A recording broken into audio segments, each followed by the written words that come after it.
शांति। ओम शांति।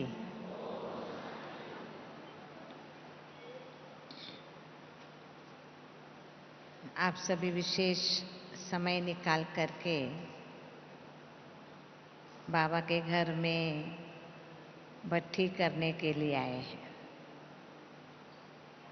भट्ठी करना अर्थात क्या? कोई बाहर वाला सुनेगा कि कहाँ जाते हो, अगर आपको भट्ठी करने जाते हैं तो भट्ठी क्या होती है ना? दुनिया में तो भट्ठी होती है ईंट पकाने के लिए या सोने को शुद्ध करने के लिए। हमारी ये भट्ठी किस लिए है? आत्मा को शुद्ध, सात्विक, सकारात्मक, पवित्र, शक्तिशाली, जैसे आज बाबा ने कहा, समर्थ बनाने के लिए। पुरुषोत्तम संगम योग एक ऐसा महत्वपूर्ण समय है जिस समय में आत्मा तमो प्रधान से सतो प्रधान बन जाती है। तमस अर्थात अंधकार,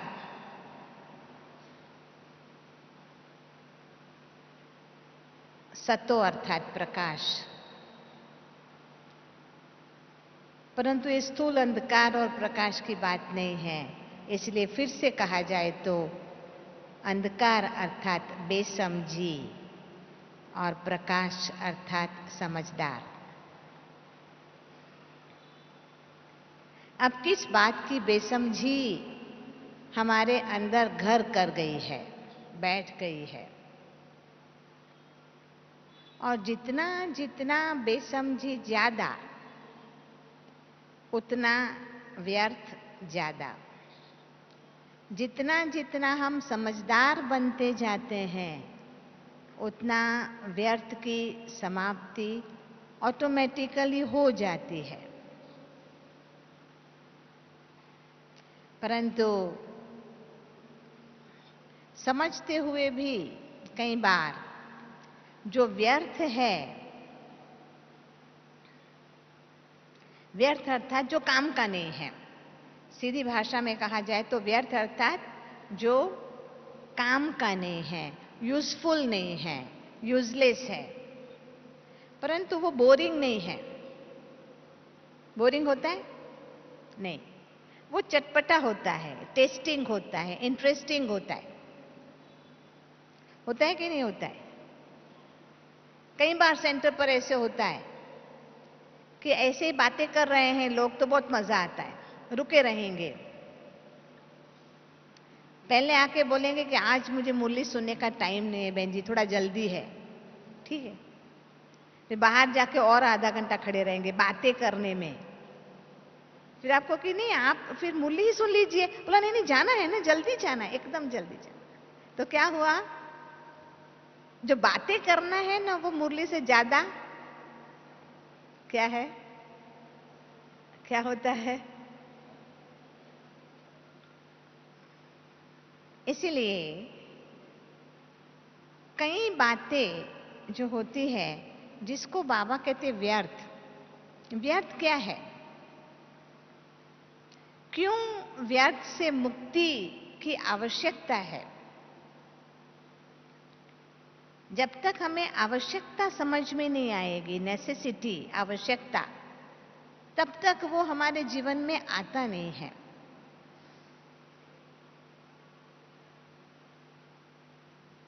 तो बाबा आए हैं हमारे बुलावे पर। हमने बुलाया था बाबा को कि हे प्रभु आओ, दुख हरो, सुख करो। हमें दुख का पता था, इसलिए दुख से मुक्ति चाहते थे, परंतु सुख क्या है वो हमें इतना पता नहीं था। तो बाबा ने आकर के हमें दुख से मुक्ति की युक्ति तो बताई, परंतु साथ साथ जिसको बाबा कहते सुख घनेरे, घना सुख, डीप डाउन, गहरा सुख, जो सालों साल युगों तक रहता है, ऐसा सुख देने के लिए आए हैं। और सुख का आधार आत्मा की अपनी स्थिति के ऊपर है। सुख कोई ऐसा स्थूल गिफ्ट नहीं है। अगर ऐसी कोई गिफ्ट हो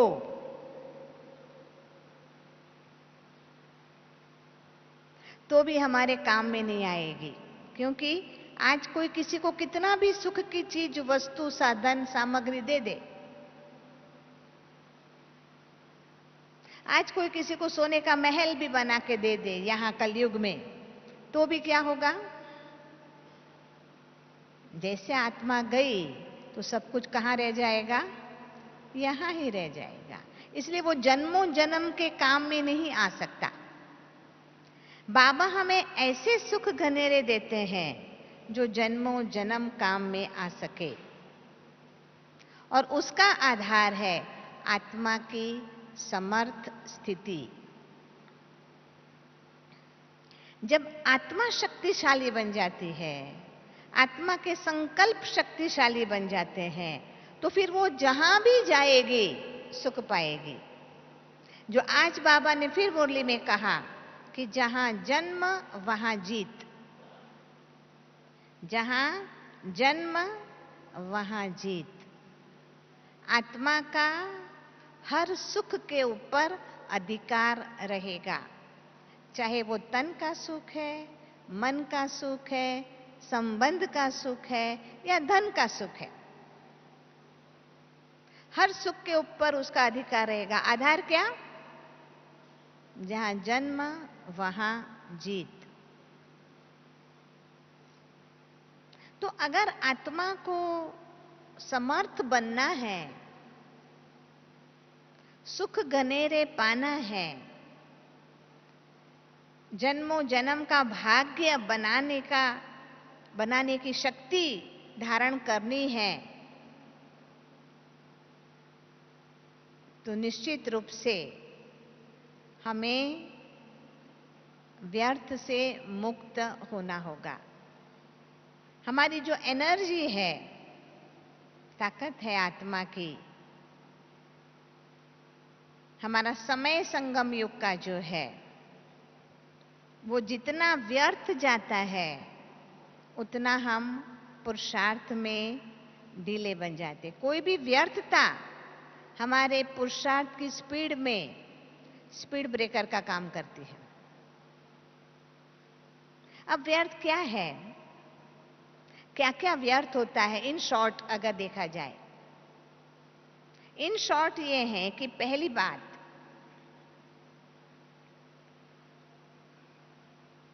जो बीत चुका है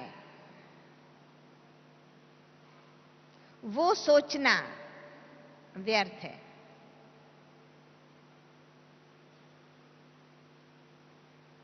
जो कहावत है, बनी बनाई बन रही अब ना बननी होए। फिर दूसरा सेंटेंस है, चिंता ताकि कीजिए जो अनहोनी होए। जो एक बार हो चुका वो अनहोना तो हो नहीं सकता, है ना? पर फिर भी हम कई बार, ऐसा क्यों हुआ मेरे साथ, इसने ऐसा क्यों कहा मुझे, मेरे साथ ही ऐसा क्यों होता है। कोई घटना बन जाती है तो हम लंबे समय तक, दिनों तक सोचते रहते हैं कि ऐसा क्यों हुआ।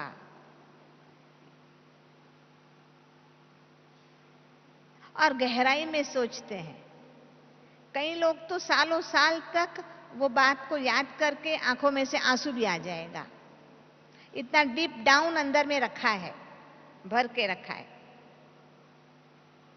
मन के किसी कोने में उसका संग्रह करके रखा है। तो ये बाबा कहते क्या है? व्यर्थ है। काम की चीज है जो बीत चुका है उसमें से भी काम की चीज क्या है? उसमें से सीख लेना है, लर्न। जो बीत चुका है हमारी लाइफ के अंदर, जो अच्छा बीत चुका है वो भी, और जो हमारे साथ अच्छा नहीं हुआ वो भी, उन दोनों से हमें केवल सीख लेना है। अच्छा किया जिससे हमारा फायदा हुआ, वो बातों को ज्यादा स्ट्रांग बनाना है, और जो हमारे से भूल हो गई, नुकसान हो गया, उसको हमें भरना है। तो एक बात तो ये है जिसको बाबा कहते हैं कि हमेशा फुल स्टॉप लगाओ। आज भी बाबा ने मुरली में कहा फुल स्टॉप लगाओ, तो क्या होगा? आगे का सेंटेंस क्या था? फुल स्टॉप लगाओ और शक्तियों का फुल स्टॉक जमा करो। एक बात ये है। दूसरी बात जो हम कहते हैं कि भाई भविष्य की चिंता करना, क्या होगा, कैसे होगा, कार्य होगा कि नहीं होगा, फायदा होगा कि नुकसान होगा, कई लोग बहुत चिंता करते हैं। कर्म तो कर लेते हैं पर उसके फल की चिंता बहुत करते हैं। वो भी क्या है? व्यर्थ है, अननेसेसरी, व्यर्थ है।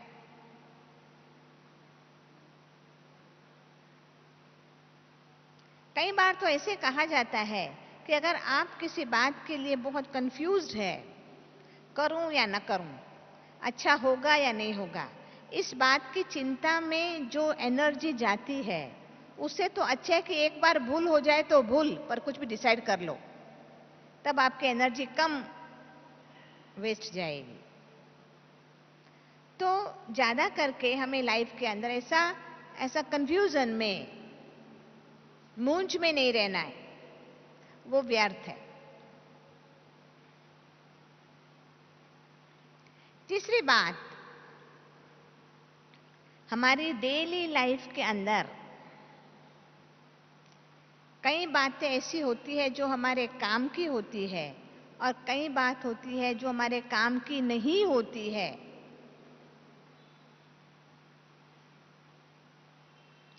तो भी हम ऐसे ही बातें करने में, अच्छा काम की नहीं है, उसमें ये है जो बाबा हमें कहते हैं कि दूसरों को देखना, बातें करते रहना, और उसमें भी अगर अवगुण देखने की हमें आदत है, तो वो तो न केवल व्यर्थ है परंतु साथ साथ जिसको बाबा कहते हैं नकारात्मक है, नेगेटिव है, जो नुकसान करने वाली है।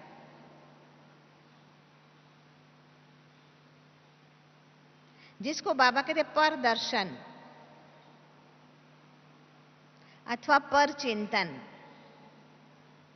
जितना जितना हमें पर दर्शन और पर चिंतन करने की आदत होगी, उतना उतना हमारे पर उसका प्रभाव आता जाएगा, और जितना प्रभाव आएगा तो हमें फिर पर मत, श्रीमत को छोड़ करके हम पर मत के तरफ आकर्षित होते जाएंगे। तो इसीलिए स्वयं को छोड़ करके दूसरों के पर ध्यान देने की आदत वो व्यर्थ है। अच्छा, अभी हम आ गए और अपने नजदीक। पहले पास्ट में नहीं जाना है तो हमारी बुद्धि भटक जाती है, भविष्य में नहीं जाना है तो बुद्धि भटकती है, अब वर्तमान की बात है तो दूसरों की तरफ ध्यान नहीं देना है। इससे हम क्या कर रहे हैं? हम अपने मन बुद्धि को समेट रहे हैं, समेट रहे हैं। अब स्वयं के पर आया। स्वयं की जो सोच है उसमें भी हमारी बुद्धि भटक जाने का कारण, आत्मा कमजोर होने का कारण, आत्मा के संकल्प कमजोर होने का कारण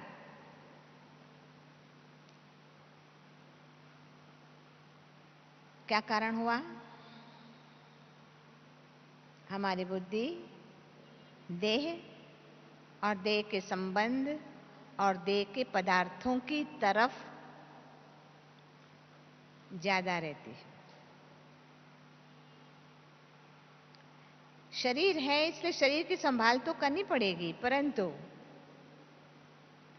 हमारा ज्यादा समय, ज्यादा शक्ति किस में जाती है? देह के बारे में सोचने में जाती है, और उसके बारे में ही हम चिंता करते रहते हैं। और वो व्यर्थ इसलिए है, वैसे तो कहा जाए कभी परिवार में रहते हैं, घर गृहस्थ में रहते हैं, सब में रहते हैं, तो फिर जरूरी है ना? हाँ, जरूरी तो है, करना जरूरी है, कार्य करना जरूरी है, जिम्मेदारी निभाना जरूरी है, परंतु चिंता करना व्यर्थ है। वो व्यर्थ तब समझ में आएगा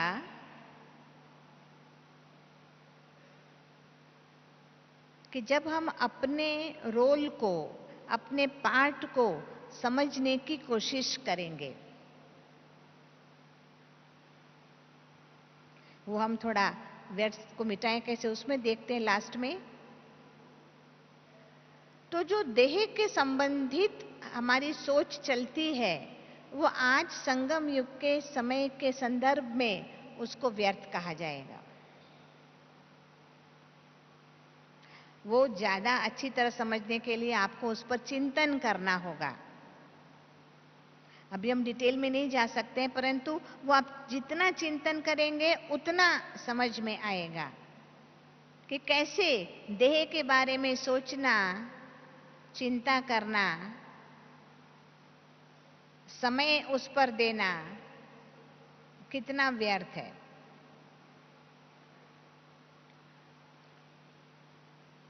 इसे कई लोग कहते हैं, कहा जाता है कि भाई देह के संबंधित जो कुछ करते हैं वो एज इफ, जैसे कि गोरख धंधा कहा जाता है।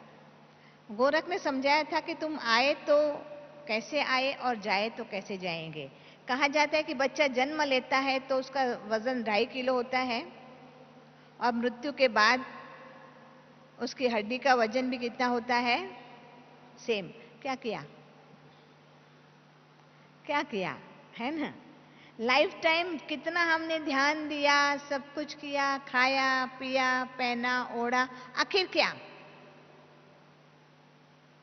इसलिए व्यर्थ कहते हैं। इसलिए आध्यात्मिक लोगों ने भी, जिन्होंने पहले कुछ तपस्या की है, जिन्होंने पहले कुछ सोचा है, उन लोगों ने भी यही महसूस किया है कि व्यर्थ है। क्या किया?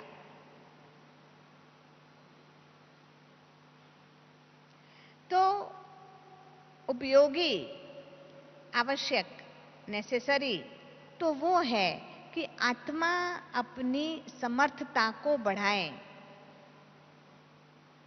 वो आवश्यक है। क्योंकि जब संकल्प शक्तिशाली बन जाते हैं, जिनके संकल्प शक्तिशाली बन जाते हैं, जिनको सच्चे सुख की महसूसता हो जाती है, उनको अपने साथ कुछ भी ढोने की आवश्यकता नहीं होती है। कुछ भी संग्रह करने की आवश्यकता इसलिए है कि हम कल का सोचते हैं, कल की चिंता करते हैं, हमें कल के पर, अपनी कल के पर भरोसा कम है। एक छोटी सी बात, एक बार ऐसे हुआ कि एक व्यक्ति ने भगवान की प्रार्थना किया, खूब गरीब था, भगवान प्रसन्न हुए और उन्होंने एक रास्ता बताया, एक व्यक्ति बताया कि आप उनके पास जाओ। वो व्यक्ति जाता है एक संत के पास। संत उस समय ध्यान करता था। वो गया, जब ध्यान से उन्होंने आंखें खोली तो बताया कि भाई मेरा दुख आप दूर करो। बोला क्या दुख है? कहते मेरे पास धन नहीं है। तो कहते हैं कि तुम गलत जगह पे आया है, मेरे पास तो कुछ भी नहीं है, मैं तो साधु हूं, संत हूं, मैं तो कुछ नहीं रखता हूं। बोला नहीं, पर मुझे भगवान ने जो कहा कि आपके पास आना है तो जरूर उसमें कुछ रहस्य तो होगा ना। तो उसने सोचा, फिर बोला हाँ हाँ एक बात है, कुछ दिन पहले मुझे एक पारसमणि मिला था, पर मेरे काम का तो था नहीं, तो मैंने फेंक दिया था। पर मैंने इस दिशा में फेंका है, अगर जाओ तुम्हारा तकदीर होगा तो मिल जाएगा। वो वहां गया, मिल गया। उसके हाथ में लोहे के कड़े थे, उसने टच करके देखा वो सोने का हो गया, बहुत खुश हो गया। वो पारसमणि लेकर के आया वो साधु के पास, तो फिर से वो तो ध्यान में बैठा था, बैठा रहा। जब ध्यान से वो उठे तो कहा कि,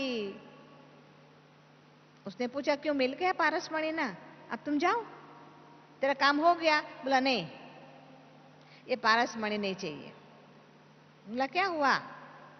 कहते नहीं, आपको क्या मिल रहा है जो आप इतने खुश और सुखी नजर आ रहे हैं? आप इतने सुखी हैं कि जिनको पारसमणि की भी कोई कीमत नहीं है। मुझे तो वो सुख चाहिए, है ना, मुझे वो सुख चाहिए। तो वो सुख कौन सा है? वो आत्मा का सुख है, आत्मिक शक्ति का सुख है। आत्मिक सुख जिसको कहते हैं, वो इतना हायर अप है, इतना ज्यादा है, जो बाबा हमें अभी बहुत सहज भाव से दे रहे हैं, अनुभव करा रहे हैं। तो इसीलिए अब बाबा का फोटो सबके पास होता है ना, क्या होता है? तुम चिंता मत करो। क्या क्या है? मैं हूं ना, तो फिर कौन सी चिंता है? तो व्यर्थ से मुक्त होने के लिए पहली बात यह है कि हमें ये याद रखना है कि मेरे साथ कौन है। बाबा हमेशा मेरे साथ है। और बाबा जब खुद कहते हैं मैं हूं ना, और बाबा मूली में क्या कहते हैं? आप बाबा कहो और मैं हाजिर हूं। सबका अनुभव है ऐसा? जिसको अनुभव है कि बाबा मेरे साथ है वो हाथ ऊपर करे, है ना? सबका अनुभव है। सभी का ऐसा अनुभव होता है कि जब बाबा को याद किया, पता नहीं कहां से बाबा आ जाता है ना? और असंभव कार्य को भी संभव कर दे। इम्पॉसिबल होता है, पॉसिबल नहीं होता है, तो भी संभव हो ही जाता है। दूसरी बात याद रखनी है, ड्रामा। जिनको ड्रामा पक्का होगा, बाबा कहते हैं, जो वही बात बनी बनाई बन रही, बस ये ड्रामा है। ड्रामा में कुछ भी ऊपर नीचे नहीं हो सकता। इसलिए हमें कोई व्यर्थ चिंता करने की जरूरत नहीं है, दूसरी बात। और तीसरी बात, जो बाकी सब व्यर्थ है, किसी की बातें करना, किसी का अवगुण देखना, हमारे में से तो कोई नहीं देखता होगा, पर दुनिया में कहते टीवी सीरियल देखना, शायद बाबा के बच्चे तो उसमें टाइम वेस्ट नहीं करते होंगे, पर कितना व्यर्थ है, कितना वेस्ट ऑफ टाइम है। एक मनगढ़ंत स्टोरी बना के उसमें हमारे भावों को, इमोशंस को इन्वॉल्व करके वो हमारे जैसे आत्मा की शक्ति को खत्म कर देते हैं, वो व्यर्थ है।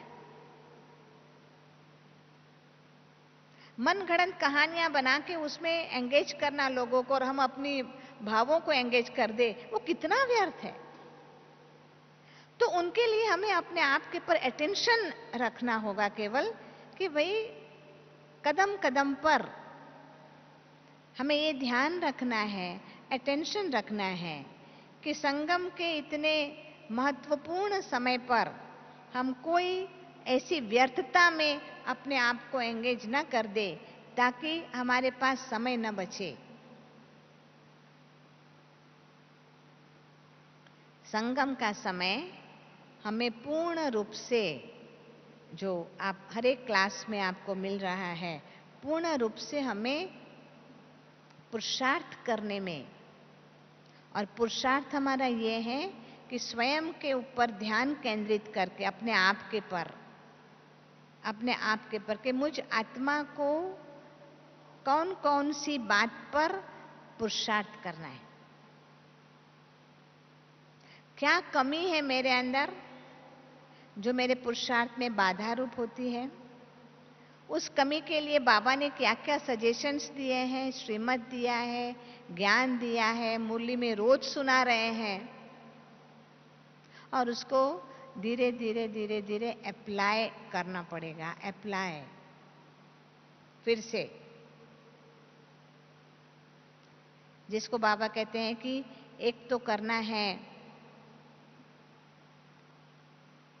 याद। याद अर्थात बाबा की याद तो है, परंतु बाबा की मुरली में जो पॉइंट हमें अनुकूल है, मेरे लिए जरूरी है, उनको पहले मेमोराइज करना है, याद करना है। पहले तो याद आना चाहिए, याद रहना चाहिए, बाद में उस पर मंथन चलता है। और मंथन करके जब आप उसको माइन्यूट बनाएंगे, पहले टेबल जिसको कहते हैं माइन्यूट बनाएंगे, तब वो जीवन में धारण होगा। तो इसीलिए बाबा की हम सभी के प्रति ये अपेक्षा है, एक्सपेक्टेशन है कि हम सभी आत्माएं, थोड़ी सी आत्माएं तो है ना। विश्व के संदर्भ में विश्व की 700 करोड़ आत्माएं हैं, भारतवर्ष की 150 करोड़ है, और उसके कंपैरिजन में हम कितने हैं, हम कितने थोड़े हैं। ये थोड़ी सी आत्माओं को बाबा ने सिलेक्ट किया है, जिसके अंदर ये ताकत है अंदरूनी कि वो व्यर्थ को समाप्त कर सकते हैं और समर्थ बन सकते हैं। बाबा को ऐसी समर्थ आत्माओं की आवश्यकता है जो विश्व के परिवर्तन में एक नया कदम उठा सकती है। तो इसीलिए हमें थोड़ा पुरुषार्थ करके, थोड़ी मेहनत करके, अपने में से व्यर्थ को खत्म करके क्या बनना है, क्या बनना है, समर्थ आत्मा बनना है। तो आप सभी अपने व्यर्थ को समाप्त करके समर्थ बन करके बाबा के राइट हैंड बनो, ऐसी बहुत बहुत बहुत शुभकामनाएं। ओम शांति।